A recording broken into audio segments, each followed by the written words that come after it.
October 18th, 2019 marked a before and after in the history of our country.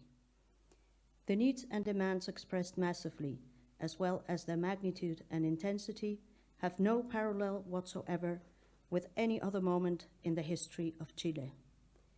October 18th altered the course of history and the lives of thousands of Chileans. The government determined that the response mechanisms to the legitimate demands expressed in the streets were repression and criminalization of the social protest. The whole world witnessed how state agents murdered, mutilated, tortured, raped, and committed sexual abuse. The systematic and massive violations of the population's human rights have been exposed in multiple reports from various national and international human rights organizations. Political imprisonment is a part of the systematic violation of the fundamental rights of the population. According to information from the National Prosecutor's Office, 2,500 people have been deprived of their liberty in the context of social demonstrations. Our family and friends are amongst them.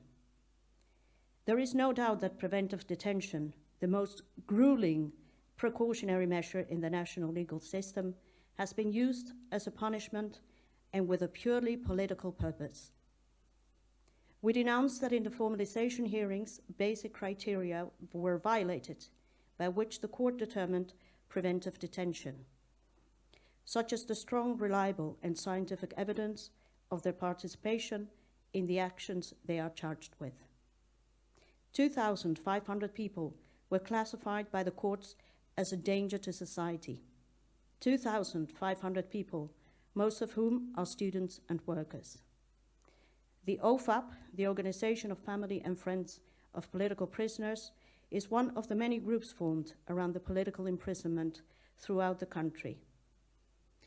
This organization consists of 60 families, more or less. Our loved ones are prosecuted for infringement of the arms control law by outdated articles of the Penal Code, classifying the crime of arson according to the anti-barricade and anti-looting law, and by the state security law. It should be said that the government, in the context of social demonstrations, has filed 1,054 complaints invoking the state security law. Our relatives and friends risk sentences ranging from 3 years and 1 day to 10 years. There are crime sentences for acts of social protest. We denounce that at the time of the arrests, people were tortured and threatened by police officers. The national community has recently learned about the situation of Francisco Hernández, sentenced on September 2nd to 5 years and 1 day in prison for violating the arms control law. He also was brutally tortured when he was arrested, and he was forced to sign a statement. Francisco's case is not an isolated one, but is rather part of the systematic conduct of the police state.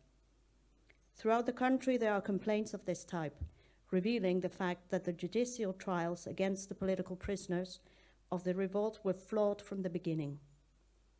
We denounce that the participation of our family and friends have not been verified in the alleged actions. At the same time, the investigations are taking longer, and so is the preventive imprisonment. They have spent many months in prison, deprived of liberty, in the middle of a pandemic, in overcrowded conditions and under precarious sanitary and hygienic conditions. We express our deepest concern for the people who are being prosecuted by the Arms Control Law, Law 18,216. Article 1 of this law restricts prison benefits to people prosecuted by this criminal body.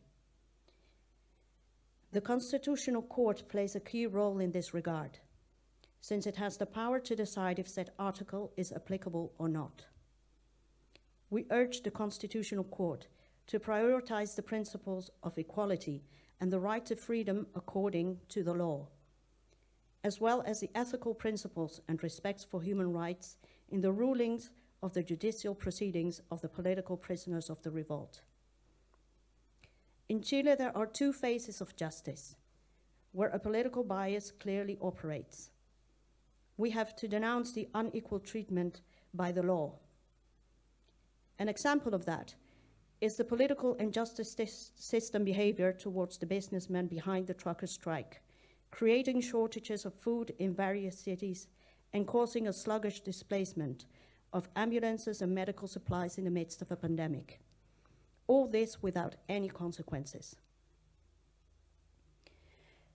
This in great contrast to the treatment of political prisoners of the revolt. Another contradiction is the criminal prosecution and the precautionary measures issued to state agents accused of very serious human rights violations.